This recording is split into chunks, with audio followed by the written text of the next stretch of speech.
eu sou a Cristiane Rezende, da TV Livro, um Zoom literário, do grupo editorial Escortece. A Escortece edita, imprime e comercializa livros desde 1982. E hoje eu vou ter o prazer de conversar com a autora Carmen Teresa Elias. A Carmen já está lançando aqui com a gente, com a Escortece, o seu terceiro livro, O Julgamento das Mães, Maternidade e Terror. Mas ela tem já publicado com a Escortece 2 livros anteriores, né? Que é Até Onde o Tocantins Me Tocar e Perdidos Atávicos. Os livros da Carmen vocês encontram no site das livrarias Escortece, na Amazon e na estante virtual. Carmen, tudo bem com você? Boa tarde, Cristiane. Sempre um prazer muito grande falar com você, estar em contato aí com a equipe toda da minha editora. Uma alegria muito grande. Ah, que bacana. E, Carmen, hoje nós estamos aqui juntinhas, né, para você falar um pouco sobre O Julgamento das Mães, Maternidade e Terror. Esse livro que saiu com essa capa lindíssima, que depois você vai falar um pouco para a gente dessa capa, né, nessa cor linda, imagem também, assim, muito, muito simbólica, né? E eu queria que você começasse contando aqui para a gente. Vamos começar pelo título do livro, que ele já dá a entender assim que o livro não é muito fácil, né? Não é de uma leitura muito fácil, né? É O Julgamento das Mães, Maternidade e Terror. Onde você foi buscar esse título, né? E já começa a falar um pouco aí para a gente sobre do que se trata o livro. Certo. Então, o livro aborda... A ideia original começou da questão de relacionamento mães e filhos. Eu já havia escrito um pouquinho sobre isso no Perdidos Atávicos, mas tem abordado essa dificuldade de relação que às vezes existe entre mãe e filhos, né? Eu foquei em mãe e filha, especificamente, são personagens mulheres, justamente porque nesse livro eu abordo muito a questão do feminino. Ele é voltado para essa questão da violência contra o feminino. Em todas as personagens, há essa denúncia de tudo que acontece, que pode acontecer, né, contra a mulher. Não apenas na relação mãe e filha, essa relação mãe e filha é a relação que eu uso para falar de várias outras violências que acontecem também contra a mulher. Ele não é um livro fácil de ler. Eu tento fazer uma linguagem simples, mas a temática em si é uma temática densa. Eu abordo algumas questões que eu costumo dizer que não dá para se empurrar para debaixo do tapete. E as sociedades empurram há milênios, né? Então, eu abordo, confronto um pouco. Sei que vou chocar as pessoas, mas eu falo de situações horríveis que ocorrem contra a mulher, tanto nas sociedades ocidentais, onde nós vivemos, e com as quais nós acabamos achando que aquilo é natural. Isso acontece há séculos, isso é a natureza, mas não é uma natureza, a gente tem que pensar o que está errado nisso. E, principalmente no Oriente, quando a questão da violência é muito pior em cima da mulher. Há um caso que eu relato que eu considero muito grave, que é a questão da mutilação. Isso aí eu considero que o mundo tem que olhar, o mundo ignora, é aquela coisa de você fazer de conta que não existe, mas existe muito, e a gente não pode deixar de falar. Se a gente vai falar da causa do feminino, a gente tem que falar da causa do feminino como ela está sendo no mundo inteiro. Nós estamos ganhando muita coisa, muito avanço, mas ainda tem muita coisa grave demais. Então, a gente tem que ter... Eu quero trazer isso, trazer esse momento do mundo como ainda é. Certo, e aí você vai trazendo questões de ordem religiosa, sexual, né? Sempre envolvendo ali a mulher, né? E você vai trazendo isso tudo ali dentro da relação mãe e filha, né? Eu achei bem, bem interessante isso, né? Como que você se inspirou fala um pouco das personagens, né? Porque o livro ele não tem uma única personagem, né? Então conta pra gente, né, como que foi a elaboração, né, como que você pensou a estrutura do livro em termos de personagens e em quem você se inspirou, né? Onde que você foi buscar a ideia para elas? Tá. Então, vamos lá. Vamos ver como é que eu posso abordar isso para você em várias partes. Como você falou, não há uma única personagem. Se você me perguntar quem é a personagem principal, eu vou te dizer que são 4 ou 5, né? Fica a critério do leitor, mas assim, são mãe, filha e uma narradora que também tem um papel muito grande dentro dessa obra, não pode ser deixada de lado. Na, na dupla ocidental, eu diria que a mãe representa a violência doméstica, a filha já representa uma libertação, uma geração que rompeu, vamos dizer assim, com tabus sexuais, mas que é uma geração que ainda não se solucionou. Então, e também vamos dizer assim, a personagem mais altruísta, mais voltada para vamos dizer assim, o amor ao outro de um modo geral, para, né, uma maneira de melhorar a vida da sociedade. No grupo do Oriente, a mãe representa o silenciamento, uma dupla que vive dentro de uma sociedade fundamentalista, uma sociedade de extremismo, de um terrorismo sobre a sociedade, e a filha, nesse caso, são os abusos coletivos. Então, elas não são definidas apenas pelo nome, elas não têm descrição física, porque eu quero justamente mostrar que elas podem se relacionar a qualquer uma dessas situações, elas podem ser de qualquer país, de qualquer situação, mas não são definidas, elas são situações que existem na sociedade. Então, mais do que personagens, elas são condições humanas. Tá? E você me perguntou como é que veio a inspiração. É um longo processo. Tá? A ideia em si, embora seja uma obra de ficção, eu deixo isso muito claro, é uma obra de ficção, mas toda ficção, de algum modo, vem de alguma experiência que você teve na vida. Você não pode escrever alguma coisa sem penetrar naquela situação, sem sentir, porque na hora que você está escrevendo, inclusive, você sofre aquela situação que o seu personagem está sofrendo. Né? A gente tem até que saber sair fora da escrita também. A ideia começou em 96. Olha como a ideia é antiga. Eu visitei um país, que eu prefiro não dizer o nome, até porque nesse momento atual em que a gente está tendo alguns terrorismos pelo mundo, eu não quero relacionar com nenhum, porque não está relacionado a nada do que está acontecendo hoje em dia. Mas em 96 eu visitei um país que eu atravessei, fui para o interior, saí das grandes cidades, e eu atravessei uma região onde estavam começando a surgir células terroristas. Ainda não havia essa questão de atentado terrorista no mundo, mas havia células terroristas. Nós tivemos que passar dentro de um rigor, de um medo, que era assim inesperado para todo mundo. Era uma excursão, nós estávamos num grupo grande de 30 pessoas, mas todo mundo se viu muito assustado diante daquela situação. Foi meu primeiro contato com essa questão do terrorismo. E nesse meio, nesse espaço, eu vi crianças trabalhando como escravas, eu vi mulheres sem nenhuma liberdade, eu fiquei sabendo da questão que havia nesse país de 98% de mulheres mutiladas, e isso não saiu mais da minha cabeça. Isso ficou durante muito tempo na minha cabeça, e eu pensando, um dia eu tenho que falar sobre isso, um dia eu tenho que falar sobre isso, né? Até que chegou um momento esse ano que foi assim, de repente, eu estava escrevendo um outro livro, eu estava no meio de um outro livro, 70 páginas, quando, de repente, eu conversei com a minha filha, que é ginecologista, já é uma pessoa adulta, e ela falou, mãe, você tem que abordar esse assunto. E aí, assim, de uma hora para outra, eu peguei o livro, que eu já tinha ele rascunhado em várias partes, eu falei, agora eu vou centrar, vou me concentrar, vou focar exclusivamente nesse anúncio, nesse livro, porque esse assunto tem que sair, merece sair. Né?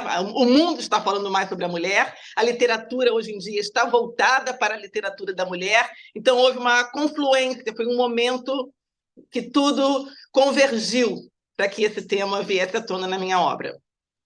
Certo. E você falando isso, Carmen, eu lembrei, né, que tem uma parte do texto que você coloca uma frase assim muito bacana, né, que faz a gente parar para pensar, né? Que é a seguinte, né? Uma mulher é sempre Marte por todas as outras mulheres, né? Na história das mulheres tem mesmo, né, essa questão, né? E você colocou muito bem quando você fala, quando você, a viagem que você vai para um outro país, uma outra cultura, você vê ali mulheres sofrendo, mas isso não é uma peculiaridade daquele lugar, né? No mundo todo sempre existem sofrimentos de uma forma ou de outra, mas vai estar sempre existindo, né? E aí você fala de você querer dar voz, né? O livro é uma maneira de você estar, a maneira como você encontrou de estar querendo mostrar para o mundo, né? Para a sociedade, olha só o que está acontecendo, né? E a gente precisa se unir. Seria mais ou menos nesse sentido? Sim, eu creio que tem tudo a ver com essa proposta. O que eu posso fazer? Eu não posso mudar o mundo, mas eu posso deixar um legado escrito para que outras pessoas possam se conscientizar, saber que isso acontece, saber como que isso incomoda, porque eu entrevistei algumas mulheres, até nas situações que ocorrem aqui no lado do Ocidente, que eu relato, são situações que eu indaguei a outras mulheres, como elas se sentem nessas situações. Então, é a maneira que eu tenho para poder... Olha, gente, o mundo precisa pensar sobre isso. Né? O mundo continua muito violento, tem voltado a ser muito violento. Então, a gente não pode perder o pouco de consciência que nós já temos, mas nós temos muita consciência a expandir ainda. E, como escritora, o caminho que eu encontro é esse. Né, através da publicação e tentar acordar as pessoas para que cada um vá se mobilizando cada vez mais, né, em busca de melhores condições, de dignidade. Eu uso muito o termo dignidade. Essa palavra, para mim, é uma das mais importantes que existem. Dignidade para a vida, seja ela a vida que for. Eu acho que quando o ser humano pensar em dignidade para o planeta, para o vegetal, para o animal, para o ser humano, eu acho que aí a gente consegue construir alguma coisa. Por enquanto, a gente tem que evitar. Tá certo. E, Carmen, a impressão que eu tive lendo o livro, eu queria que você dissesse se é isso mesmo, né? Que a sua escrita ela vai para além de você estar contando uma história e estar dando uma receita para as mulheres, né? É uma história muito mais de provocação, né? De questionamento, né? De olha só, inclusive o que as mulheres têm feito com elas mesmas, não é? Eu acho até que, nesse sentido, que o livro, de vez em quando, para, assim, você choca pelas histórias e choca por te fazer parar para pensar nesse sentido, né? Dentro da relação mãe-filha, outras relações, olha só o quanto a mulher está incluída nesse processo que é um processo agressivo, né? Foi mais ou menos por essa linha que você tentou caminhar ao escrever o livro? Sim, você captou muito bem. Exatamente isso. Eu falo muito que a literatura tem um compromisso com a saída da zona de conforto. A literatura, ela é, por natureza, ela é trágica no sentido em que ela tira as máscaras da sociedade e mostra, né, tudo que é hipocrisia, tudo que é falso moralismo, a sociedade acaba se acostumando com essas coisas e não pode. Então, como você falou, é uma provocação, sim. Há uma provocação grande. Eu gosto muito quando as pessoas dizem: eu li o seu livro e eu me senti abalada. Que é isso que a literatura tem que fazer. Eu digo que há dois tipos de escrita de um romance. Você tem a escrita do entretenimento, que você lê para se divertir, você lê, né, enfim, você lê para não se incomodar com nada. Mas a literatura, e eu, como professora de literatura, digo isso embasado de toda a bagagem de leitura que eu tive ao longo da vida, a literatura ela tem um papel social, ela tem um papel humano, ela está ali para mostrar à sociedade o que ela é. Ela é uma crítica social. Né? Então, a literatura tem que incomodar. Quando o livro incomoda, ele atingiu o seu objetivo maior. Embora eu saiba que a sociedade brasileira não seja voltada para esse tipo de embate com o texto. É difícil trabalhar esse conceito dentro do leitor ou da leitora aqui do Brasil, mas é isso que eu entendo por literatura e é aquele pouquinho que eu consiga acordar como você falou, nossa, eu levei um choque aqui, o papel é esse. É isso que a literatura tem que fazer. Certo. Eu queria que você falasse um pouco da narradora, né? É porque você traz um contexto diferente também no processo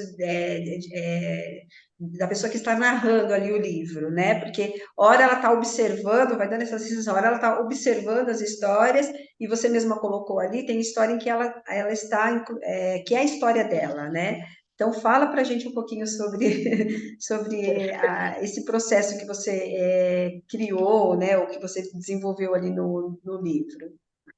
Então, eu gosto muito de escrever fazendo algumas mudanças no que seja o paradigma, o que é a forma canônica de escrever. Eu tenho um pouco isso. Eu acho que todo autor busca também, né, romper um pouquinho com os paradigmas. E o caminho que eu escolhi foi esse da narradora, que, inclusive, é uma personagem difícil de eu lidar, porque ela é aquela, vamos dizer assim, aquela liberdade de pensar além do que a autora pensou de início. A narradora, ela se construiu durante a escrita, ela foi crescendo ao longo da escrita, né?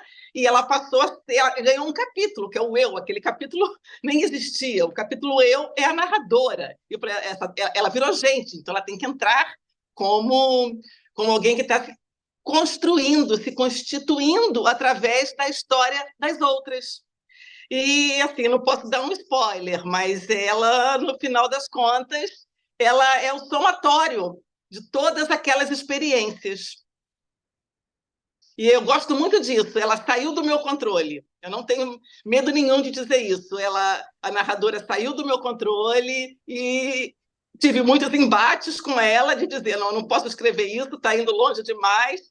E no final eu cedi, eu falei, quer saber? Deixa a narradora falar, porque essa daí é uma voz muito autêntica. Certo. Fora essa questão, né, com a narradora, teve alguma das histórias, né, que para você foi mais difícil escrever?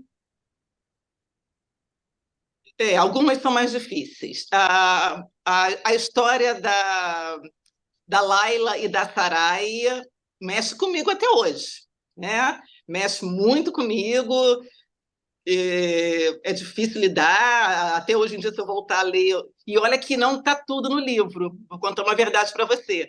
Eu tirei fora muitas descrições, por dois motivos. Um, porque o livro chegaria a quase 500 páginas, e outro porque eu acho que já deu para entender do que eu estou falando. Eu não teria necessidade de esmiuçar, né, aqueles detalhes todos, que eu acho que já ficaria um peso excessivo. Então, eu tirei muita coisa fora, tá?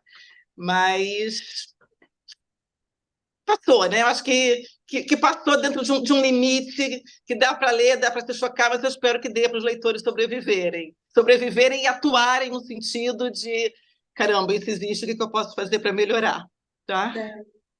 Bacana.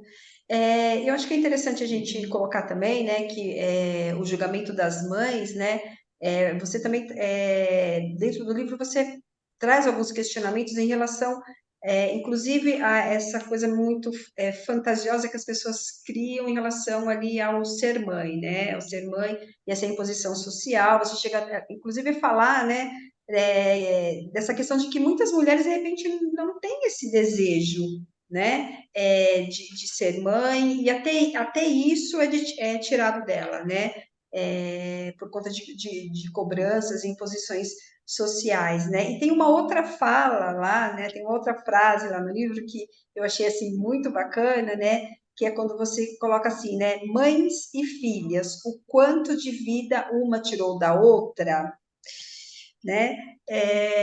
Fala um pouquinho desses dois pontos, assim. Eu trouxe essa frase porque eu achei, assim, ela muito bacana, entra nessa linha do, opa, peraí, né? Eu preciso pensar sobre isso, né? E essa questão das normas, né? Que a sociedade vai colocando, né? As imposições que as mulheres ali vão recebendo, né? E que de repente não está ali de acordo com o que elas querem ou esperam lá para a vida delas. Tá, então, são dois pontos, vamos tentar ver. A questão o direito de ter filhos ou não é um direito da mulher. Isso hoje em dia está sendo muito bem trabalhado. há mulheres que optam, eu tenho amigas que optaram por não ter filhos, é uma decisão, sim, da mulher. Nesse ponto, a sociedade está num momento positivo, a sociedade aqui, ocidental, que nós temos, né? Isso ainda não acontece na sociedade oriental, onde a mulher praticamente é um filho por ano, né? E aquela sociedade patriarcal ainda exige muitos filhos.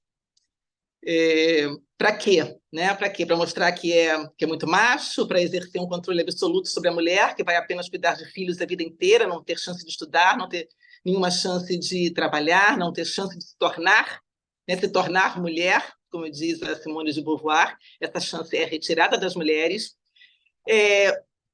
A minha bisavó, por exemplo, teve 24 filhos. Isso sempre, desde que eu era criança, isso era contado na minha família. A minha bisavó teve 24 filhos, e assim, era um filho para fora, um filho para dentro. Então, o que ela fez da vida dela? Ela simplesmente virou, desculpe o termo, uma máquina de parir. Né? A minha avó depois já teve 7. Eu já fui filha única e eu sou mãe de uma filha única. Então, a gente tem que entender que não é uma questão de você colocar filhos no mundo. Quanto mais você colocar filhos no mundo e você não conseguir acompanhar, hoje em dia é dificílimo você criar um filho. Cá para nós. É caro, é difícil, é uma luta contra o discurso do mundo. Você formar uma pessoa com conceito firme, né, de cidadania é algo que requer uma participação muito grande da família, tendo que trabalhar fora, tendo que acompanhar também a criança, que é a função do pai e da mãe. E aí eu vou te fugir um pouquinho do assunto, eu vou te falar como docente. Eu fui durante 30 anos, eu várias vezes, na maioria das vezes, eu vi pai e mãe que acham que a escola tem que formar o cidadão inteiro e não acompanham nada. E não é assim. Eu trabalhava manhã, tarde, eu trabalhava à noite, inclusive, também, mas eu sempre tinha um momento de diálogo em casa, de sentar com a minha filha, contar história para ela, ler livros junto com ela, conversar o que ela estava estudando na escola, conversar todo e qualquer assunto. E esse lado do que é ser mãe, eu tento dizer para todo mundo: ser mãe não é parir, ser mãe é estar ao lado o tempo inteiro, acompanhar todo o processo. Tá? Isso eu deixo bem claro. A opção de não querer ser mãe é a mulher quem tem que decidir. Há mulheres que não querem, não se sentem prontas para essa responsabilidade. Há mulheres hoje em dia que têm um objetivo profissional muito maior do que o objetivo, vamos dizer assim, familiar. Então, esse é um ponto que não pode ser mais questionado também, né? A sua outra pergunta tinha sido... Com relação à frase, né? Mães e filhas, né? O quanto de vida uma tirou da outra. Essa frase é forte também. Tira e acrescenta cá para nós, né? Para suprir o interesse do romance, o foco que eu estou querendo dar no romance, eu optei pelo tirar. Por quê? Porque a mãe tem que, se ela opta por ser mãe, ela tem que entender que ela está ali para guiar alguém, ela não pode se omitir do papel dela na maternidade, assim como o pai não pode se omitir. E você vai ver que no final da obra eu trago muito à tona a responsabilidade paterna, a paternidade responsável, a paternidade que assume a criança, né? Esse é um ponto que eu abordo no final, sem ser foco do livro, mas é uma relação difícil, porque a criança ela sempre quer também ser autoridade. Eu acho que existe, sim, esse embate entre mãe e filhos, há uma luta de poder, e tem a ver, porque a criança só se torna um ser humano completo, adulto, a partir do momento que tem a sua individualidade, tem a sua independência. Então, esse conflito tem que existir e tem que saber ser superado. Né? Então, tira-se e ganha-se muito, tá? Mas é isso. Tá certo, bacana, né? Eu acho que você conseguiu colocar muito bem, né? Deu para a gente entender bem, muito bem essa questão, né? O quanto tira, né? A relação entre mãe e filho, existe ganhos, mas existem perdas, sim, e muitas, né? E muitas, a gente sabe Muitas. disso, existem muitas. E, por exemplo, essa rivalidade entre mãe e filha, eu presenciei com algumas pessoas que eu conheço, que eu espero que não se identifiquem no livro, porque eu modifiquei bastante, mas eu mesma presenciei, junto com outras pessoas, essa questão dessa rivalidade. Existe mesmo algo ali. Se você for pensar pela psicanálise, pode vir lá de um complexo de Édipo mal resolvido, que é exacerbado, pode ser por uma necessidade sadomasoquista, talvez, pode ser por um narcisismo muito grande da mulher. Na sociedade de hoje em dia é uma sociedade muito narcisista, mas existe, esse embate existe. Né? E sim. eu não vou dizer que não existe, não, é um relacionamento maravilhoso. Ele é maravilhoso, mas ele tem momentos de conflito e tem que ter. Tem que ter para que as duas pessoas consigam se entender no equilíbrio, sem estar aquela de uma se sobrepondo à outra. Se diferenciarem, né? Hum. Ô, Carmen, agora, o livro traz também algumas ilustrações, né? A própria capa do livro, né, que a gente falou no começo lá, né? Você trouxe uma capa belíssima, né? Eu queria que você falasse um pouco dessas imagens, então, dá para ver aí atrás, perfeito, né? Eu queria que você falasse, então, da capa do livro, conta um pouco para a gente dela, e também depois eu queria que você falasse um pouco sobre as imagens, né? Posso mostrar algumas aqui? Pode, pode. Tem algumas imagens também maravilhosas dentro do livro. Eu queria que você falasse um pouquinho, primeiro, né, por que da opção de você colocar imagens, né, trazer essas ilustrações para o livro, né, e falar um pouquinho aí para a gente Tá. dessa sua Bom, busca. imagens. E eu sempre trabalho muito com literatura e imagens. Eu já tinha um projeto chamado Poesias ao Acaso, que eu trabalhava desde os anos 2000, levando poesia para escolas, para comunidades, para uma população que não tinha ainda muito acesso à leitura literária. E eu trabalhava com imagens, eu fazia fotopoemas, eu fiz uma exposição de 54 fotopoemas enormes, né? Justamente para, através da imagem, trazer a pessoa para a leitura. Já que é tão difícil trabalhar a leitura hoje em dia, vamos partir da imagem para a leitura. Isso dá um bom resultado. Tá? Esse é um dos motivos. E todos os meus livros sempre têm imagens. É uma área de pesquisa minha na vida acadêmica. Eu já trabalhei, por exemplo, romances do Eça de Queiroz, em que eu mostro descrições do Eça, que são idênticas a pinturas de Monet, de Renoir. Então, as artes se interconectam, elas sempre se intercomunicam, apesar de só atualmente isso está sendo pesquisado mais na área acadêmica. E eu sempre trabalhei com essa questão da texto e imagem. Tá? Eu escolhi obras de arte dessa vez. Eu sou artista plástica, tenho muito contato com esse meio também, tenho grandes amizades que são artistas plásticos maravilhosos. E na época que eu estava fazendo esse livro, eu pensei assim, eu quero colocar arte. Eu quero colocar arte, e aqui eu vou até falar especificamente o porquê. No mundo de inteligência artificial, em que tudo está sendo roubado pela máquina, a única coisa que eu posso fazer é dar muito valor àquele autor que usa as suas próprias palavras, as suas próprias ideias, o artista que vai ali com a sua tinta, com o seu pincel, dedicar horas em que ele faz aquilo por amor, né? E não para mandar uma máquina fazer em 5 minutos para ele ganhar dinheiro. Então, eu tenho essa necessidade de valorizar o que é trabalho humano. E tem muito a ver com a questão da escravidão infantil que eu presenciei, né? E que eu narro aí no livro. Aqui não, aqui é o artista que se entrega à arte por amor à arte. E todos os quadros, quando eu tive essa ideia de colocar obras de arte de amigos, eu comecei a pesquisar no Face essas pessoas amigas e o que elas tinham de imagens que podiam vir a se encaixar no livro. E, para minha surpresa, eu fui encontrando coisas maravilhosas. Primeiro foi esse quadro Maternidade, do Carlo Magno, que é um grande artista aqui do Rio de Janeiro. Ele é conhecido no mundo inteiro, ele é muito valorizado aqui no Rio de Janeiro. O quadro se chama Maternidade, foi de uma exposição que ele fez há alguns anos atrás. Eu visitei essa exposição e, de repente, eu me lembrei. Falei, caramba, tem o quadro do Carlo Magno que é maravilhoso. Vou perguntar para ele, morrendo de medo que ele dissesse, não, imagina expor uma obra minha assim. E aí eu fui pesquisando outras pessoas.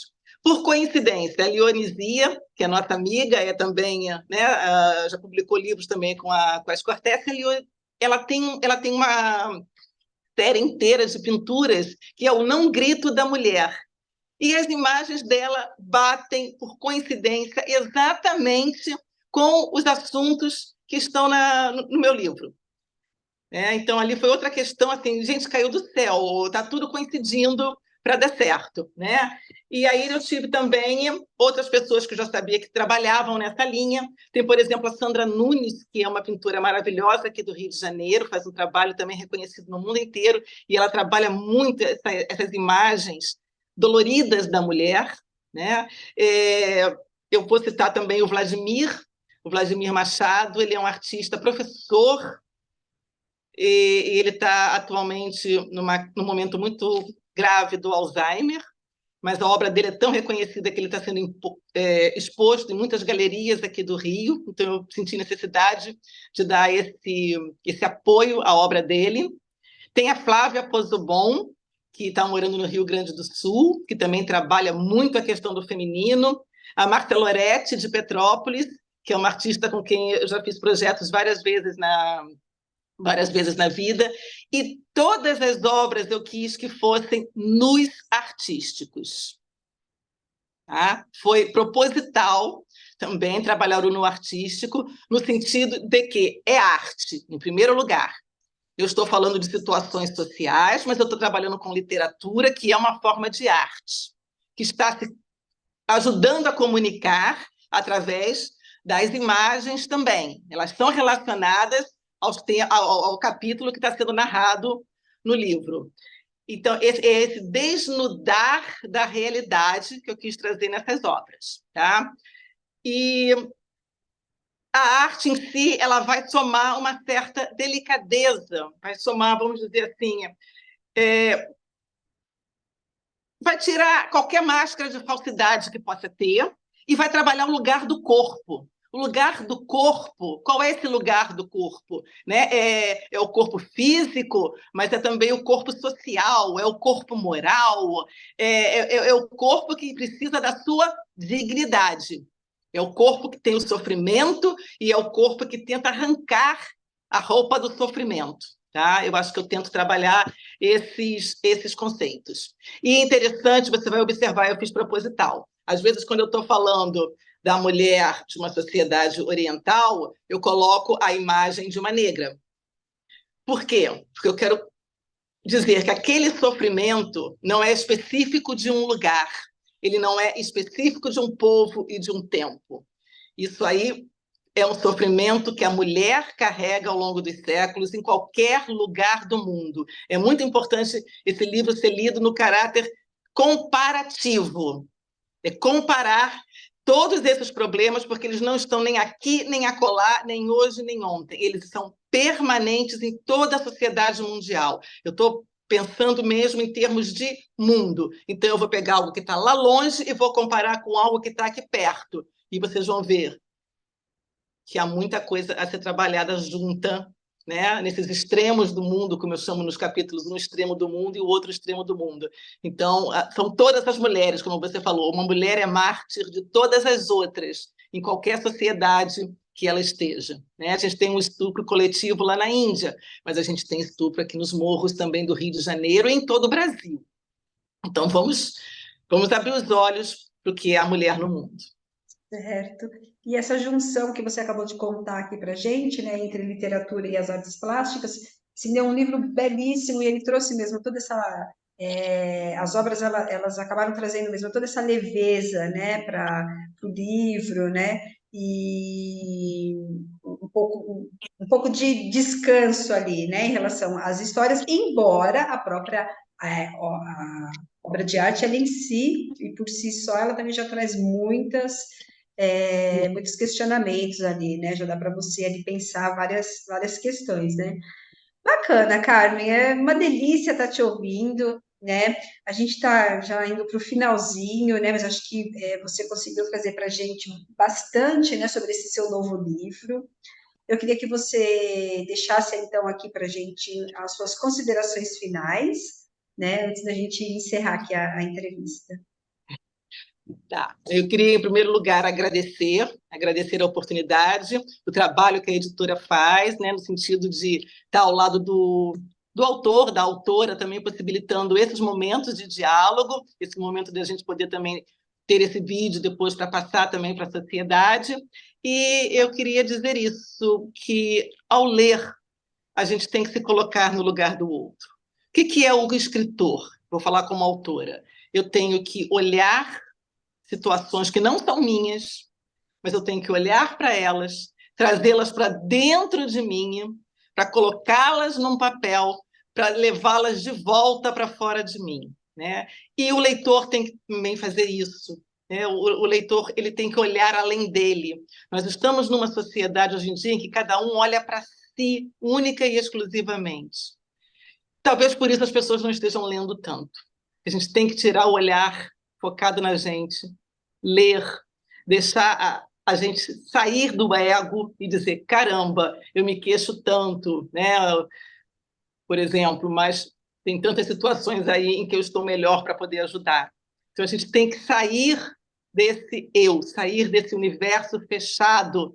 Eu tenho uma bagagem literária? Tenho, mas o que eu posso fazer dela? Eu posso olhar para o outro e dizer, olha, vamos olhar para o outro mais além, entendeu? Vamos sair daqui, vamos para além, para além, para além, para além, porque a gente precisa dar as mãos e abraçar o mundo inteiro. Não sei se eu quero muito, eu sou uma sonhadora. Eu sou poeta também, né? Eu tenho dois lados. Eu tenho um lado em que eu faço poesias extremamente leves, de amor, de paz, de felicidade, e eu tenho um lado que eu sou também muito incisiva, muito crítica mesmo da sociedade, né?